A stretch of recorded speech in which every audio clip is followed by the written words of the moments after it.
Bom, pessoal, então vamos aqui para o contexto bíblico da primeira carta endereçada aqui a Timóteo, né? O apóstolo Paulo vai escrever essa carta a ele. E como a gente sabe, né, Paulo ele tinha grande estima ali por Timóteo, né? Tinha ele como um filho. Então, agora ele escreve uma carta ali para ele. E provavelmente Paulo ele estava na cidade de Éfeso, né? Onde Paulo já havia visitado, né? Nós temos aqui a carta, né? De Éfeso, e provavelmente Paulo estava aqui em Éfeso quando ele escreve a carta também a Timóteo. Então Timóteo, né, ele também ajudou Paulo a escrever outras cartas, né, como 2 Coríntios, Filipenses, Colossenses, 1 e 2 Tessalonicenses, né? Alguma dessas cartas, se eu não me engano, 2 a Coríntios, foi o próprio Timóteo, né, que redige ali a carta. Então, basicamente, né, essa carta vai girar, né, em torno disso, porque Paulo ele mandou Timóteo ir até Éfeso para ele poder se tornar, né, o pastor daquela igreja. Paulo constituiu Timóteo presbítero da igreja, né, ali em Éfeso, né? Isso vai falar aqui, ele foi consagrado a presbítero por Paulo. Isso vai falar em 2 Timóteo, capítulo 1, verso 6, né? Então ele era um presbítero, ele cuidava da igreja em Éfeso, né? E a igreja ali em Éfeso, ela funcionava à época, né? Era em casas, não havia um templo, né? Os megatemplos como a gente tem hoje, porque o que Halley vai dizer é que só após 200 anos depois da morte de Cristo, depois que Constantino, né, o grande imperador ali romano, morre, é que se começa a construir templos, né, para a organização de cultos. Antes os cultos eram organizados ali dentro de casas, e cada uma dessas casas havia líderes. Então Timóteo era aquele homem que ele era o homem que ele dava instruções acerca de como seriam os modelos, de como seriam os líderes ali, né, que Paulo ia deixar. Timóteo é um cara muito fiel aos ensinamentos ali de Paulo. Feito isso, né, uma pequena introdução, vamos adentrar no contexto bíblico, que vai dizer assim: olha, Paulo, apóstolo de Cristo Jesus, por ordem de Deus Salvador, Timóteo, meu verdadeiro filho na fé. Olha só, ele vai dizer, olha, ele havia solicitado, né, quando Paulo partiu da Macedônia, ele disse, olha, Timóteo, permanece aí em Éfeso, né, para advertir certas pessoas que ele não ensine certos tipos de doutrinas, porque já havia falsos mestres ali no meio. Então, Paulo envia Timóteo para isso, para ele poder não deixar o povo se corromper com falsos ensinos. Então ele vai dizer, olha, avisa para o pessoal aí, Timóteo, para eles não ficarem preocupados com vãs discussões de teorias, filosofias, porque isso não gera fruto algum, né? Essas discussões não têm valor nenhum. E diz assim ainda mais que as pessoas que estão discutindo, elas nem entendem por que elas estão discutindo. Então isso não faz sentido, né? Paulo diz isso para Timóteo. Ele vai dizer, olha, sobre a lei. A lei, sabemos que a lei é boa, se alguém a usa de forma adequada. Sabemos que a lei também, ela foi feita para os transgressores, né, insubmissos, e não para os justos. A sã doutrina se encontra no glorioso evangelho que foi me outorgado. Então ele vai dizer, a lei não é ruim não, mas eu vou te falar. A lei, ela ressalta a transgressão.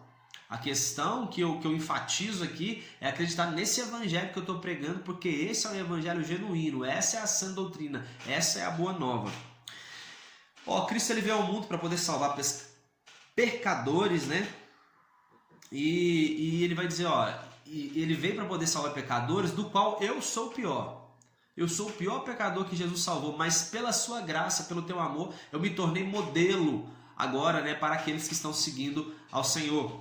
Porque ele agora, né, faz aqui uma espécie de oração a Deus, dizendo, olha, o Rei eterno, imortal, invisível, Deus único, seja glória pelos séculos dos séculos, né? Então existe até uma música, né, com essa frase aqui, e Paulo exalta Cristo. Exorta também a Timóteo para ele lutar o bom combate, né, perseverar na fé com boa consciência. E ele vai falar sobre duas pessoas, que eram Himeneu e Alexandre. Se essas duas pessoas elas naufragaram na fé. Provavelmente Himeneu, ele foi um cara que ajudou o apóstolo Paulo, mas ele se desviou da fé e agora ele passou a perseguir ali a Paulo. E Paulo vai dizer assim, olha, eu entreguei essas pessoas a Satanás, né, para que eles aprendam a não blasfemar. Ponto. Agora ele vai dizer, olha, ore em favor das pessoas, dos reis, de todas as autoridades, para que eles tenham uma vida tranquila e pacífica, com toda piedade e dignidade. O Senhor deseja que todos cheguem ao pleno conhecimento da verdade, porque há um só Deus e um só mediador entre Deus e o ser humano, Cristo homem. Né? Provavelmente aqui Halley vai falar que essa época aqui havia o imperador Nero, né? E Nero, ele era um homem que condenava muito ali os cristãos, então por isso que ele vai dizer para orar pelas autoridades, né? A importância de orar pelas autoridades, porque elas decidiam, né? Simplesmente assim, ó, esse aqui morre, esse vive. É uma dos motivos da oração, né, que a gente faz para os líderes, embora o líder que eles tinham aqui, a autoridade, né, que eles tinham era um cara totalmente perverso, né? Mas a oração de um justo, ela pode muito, né, nos seus efeitos. Ele diz que é só um mediador entre Deus e o homem, que é Cristo Jesus. Diz para os homens orarem em todos os lugares, né, levantando as suas mãos. E agora ele dá umas recomendações para as mulheres, né, que as mulheres se vistam com decência, modéstia e discrição. Né, que as mulheres não vistam roupas caras, né, não precisa se esmanchar. Tome cuidado com as vestimentas que vocês veem aqui para os cultos, né? A mulher, ela tem que se parecer com uma mulher e o homem se parece com um homem, sabe? Uma vestimenta decente que Paulo aqui exorta. E ele vai dizer também que a mulher deve aprender em silêncio, com toda reverência, né? E ele diz mais: eu não permito que a mulher ensine nem exerça autoridade sobre o homem. Então Paulo, ele vai dizer aqui, né, para que a mulher não exerça autoridade somente sobre o homem, né? A mulher não tem que ser o cabeça, porque a Bíblia já diz, olha, quem é o cabeça? O cabeça do homem é Cristo e o cabeça da mulher é o homem. Então não pode inverter as coisas. Não exerça autoridade sobre o homem, né? E permaneça em silêncio com toda a reverência, né? Provavelmente no manual bíblico de Halley ele não me dá, né, muita base para dizer por que a mulher deveria permanecer em silêncio ali nos cultos, mas com certeza devia ser uma questão ali, né, de cultura da época, né? Não se sabe ao certo, eu não vou querer inventar coisas aqui, mas fiquem aberto essa passagem recitada por Paulo, que ele diz que a mulher ela deve permanecer em silêncio ali dentro das igrejas. É fundamental que o bispo ele seja irrepreensível, né? Paulo agora dá recomendações ali para os líderes, né? Que ele seja marido de uma só esposa, seja um cara equilibrado, tenha domínio próprio, seja respeitável, hospitaleiro, capacitado para ensinar, não deve ser apegado ao vinho, não deve ser violento, mas sim amável, pacífico e não amante do dinheiro. Deve governar bem sua própria família, sabendo educar os filhos. Porque ele vai dizer, olha, se alguém não sabe governar bem, os da tua casa, como é que ele vai governar a igreja, né? Então, eram atributos, qualidades aqui para os líderes, né? Para os bispos ou presbíteros, se fosse hoje pastores, né? Alguém que exerce liderança, tinha que ter essas qualidades. E perceba que ele não vai falar que essas pessoas têm que orar em línguas, pregar bem. Fala de um caráter, né? Antes de tudo, um líder ele precisa ter um caráter, porque a unção ela pode vir e ao invés da gente deixar Deus nos usar, a gente acaba usando Deus, a gente acaba usando dons, usando habilidades para poder ganhar o coração do povo e não ganhar o coração de Deus, porque quando a gente obedece ao Senhor, a gente não importa mais com a opinião das outras pessoas, a gente não quer fama para a gente. Por isso que Paulo que fala para os líderes ter um caráter aqui, né, equilibrado. Outra coisa, ele vai dizer assim que as pessoas, os líderes não devem ser recém-convertidos para que eles não ensoberbeçam, né? E eles caiam na mesma condenação que caiu o diabo, porque o diabo também, né, quis ser maior do que Deus. Então, uma pessoa, quando ela é nova na fé, ela precisa ser experimentada, certo? Vai falar sobre os diáconos, né, que deve ter só uma só palavra, não dados a muito vinho, não amantes do dinheiro, devem passar por experiência, certo? E vai dizer, olha, também agora, o Espírito Santo afirma que nos últimos tempos alguns se desviarão da fé, vai falar sobre a apostasia, né? Vai haver espírito enganadores, né? Esses líderes enganadores, espíritos enganadores, eles vão proibir o casamento, ordenarão a abstinência de alimentos, né? E ele vai dizer assim, olha, tudo que Deus criou é bom, nada deve ser rejeitado, se puder ser recebido com ações de graças. Então, olha só, Paulo está dando um novo ensinamento, ele vai falar assim que tudo que a gente faz seja com ações de graças, né? Não é que tudo está sendo permitido agora, ele liberou tudo, não. Mas ele diz assim, olha, você vê que em outras cartas ele diz assim, olha, não obedeça, gente, a esses mandamentos de não toques, não proves, se abstenha disso. Ou seja, ele está dizendo para a gente se livrar de um padrão religioso, né? de algo que... Porque assim, essas práticas religiosas, elas não têm poder para poder refrear as paixões da carne. Então é isso que Paulo ele foca. Porque nós estamos falando agora aqui de Paulo escrevendo aqui para o povo macedônio, era o povo grego, né? O povo ali de Éfeso. Porque era um povo que ele estava entregue a deuses pagãos, para eles idolatria, surubas, né? Perdão da palavra, como que fala? Orgias, né? Essas coisas eram normal para eles, casar com mais mulheres era algo muito normal. Então agora eles tinham que ensinar esse povo. E como que ensinava eles? Dizendo para eles ter um caráter totalmente transformado, entende? Então Paulo vai dizer isso, práticas religiosas não transformam o caráter de uma pessoa.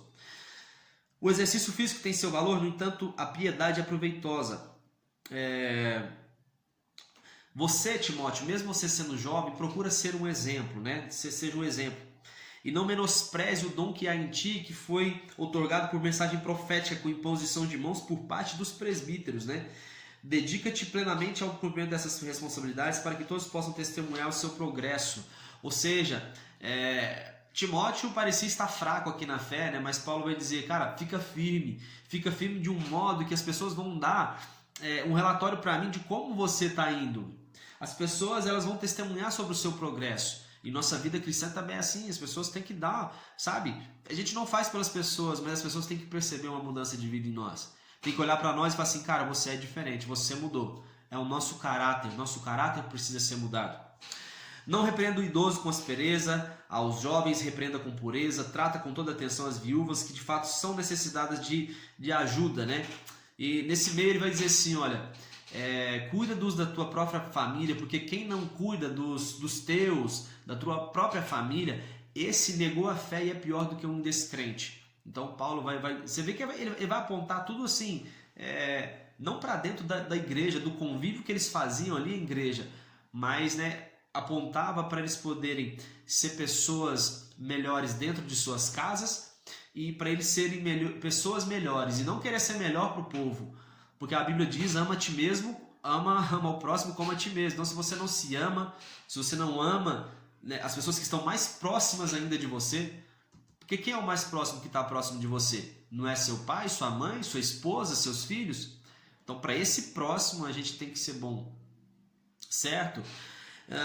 Feito isso, agora ele começa a falar sobre as doações ali para as viúvas, né? E ele vai dizer aqui que para as viúvas, a partir acima dos 60 anos, eles davam uma ajuda. Essa igreja era conhecida, a igreja de Éfeso, era uma igreja conhecida, né, por fazer essa obra caridosa com as viúvas.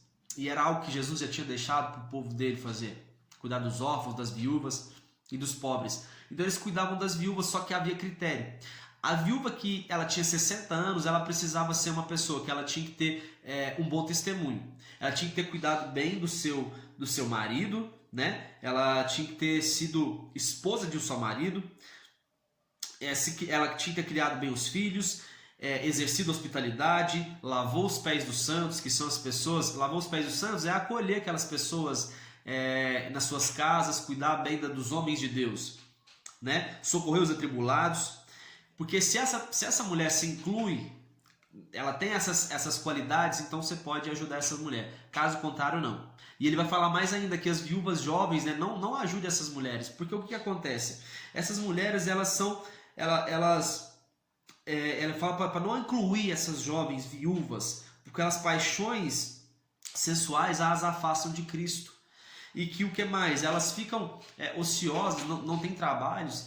E por isso elas ficam focadas em fofocas, né? Em mexericos, sabe? Só nessas coisas. Então não ajude essas mulheres. Essas mulheres elas têm que aprender a trabalhar e ganhar o seu próprio pão para que elas se desvilenciem dessas práticas de fofoca, de ficar numa vida ociosa, observando e falando mal da vida dos outros. Certo? Ele vai dizer, olha, os presbíteros que administrem bem a igreja são dignos de dobrados honorários e muito mais aqueles que ensinam a palavra. Então, havia, né, uma preocupação também de Paulo para que essas pessoas que ensinavam a palavra de Deus, que cuidavam da casa do Senhor, essas também tinham que receber honorários. E quem eram essas pessoas? Poderiam ser os diáconos, né, os presbíteros, eram pessoas que ajudavam ali na obra, elas eram dignas dos seus salários, dobrados honorários. Vai dizer para não impor também a mão precipitadamente sobre qualquer pessoa, porque tem gente que está querendo, né, uma oração para ficar com uma mulher casada. Ver se tem base uma coisa dessa. Então a gente tem que ter um critério, não é só pegando e botando a mão sobre as pessoas, não. Vai advertir Timóteo para que ele tome vinho também, um pouco de vinho, né, não muito vinho, para que as tuas dores no estômago sejam diminuídas.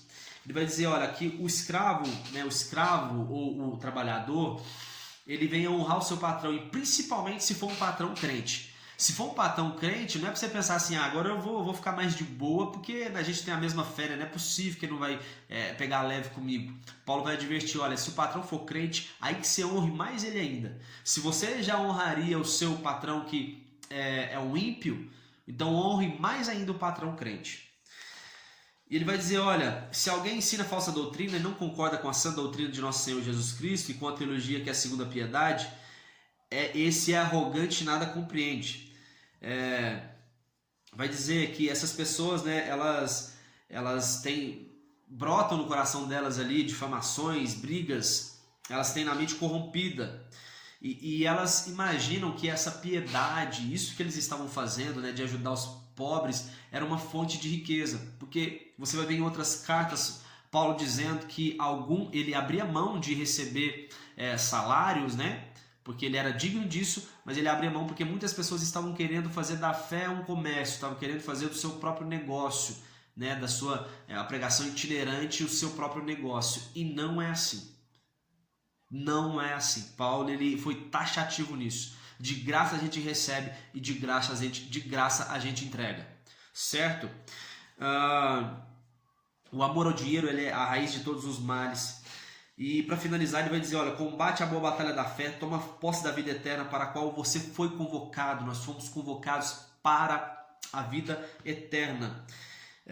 Vai dizer assim, para que Jesus, né, perante Pôncio Pilatos, ele fez um perfeito testemunho, né? Jesus, ele perante Pôncio Pilatos, ele vai dizer que realmente ele era o Cristo, né? Ele era o Filho de Deus. Então, esse é o perfeito testemunho, né, de Cristo. E ele vai finalizar dizendo, não me deposite a esperança na incerteza das riquezas, mas em Deus que nos concede generosamente tudo. Sejam ricos em boas obras, solidários e generosos. Dessa maneira, acumularão o valioso tesouro e a verdadeira vida. Timóteo, guarda o tesouro que te foi confiado. Evite conversas inúteis e profanas sem fundamentos que muitos chamam de saber. Então, muitas pessoas, né, acabam se desviando ali da fé, achando que agora receberam, né, uma verdadeira sabedoria, sabe? Que a fé não é bem isso, né, em você somente crer. Sabe, é se apegar em alguma outra coisa que não seja a obra consumada de Cristo, aquilo que Ele fez por nós, os fundamentos que Ele deixou para nós. Tudo que passa disso não passa de um saber, de um conhecimento mundano. Embora seja bonitinho, ainda está fora do propósito do Senhor. Amém? Que Deus abençoe você, em nome de Jesus. E esse foi mais um contexto bíblico aqui de 1 Timóteo.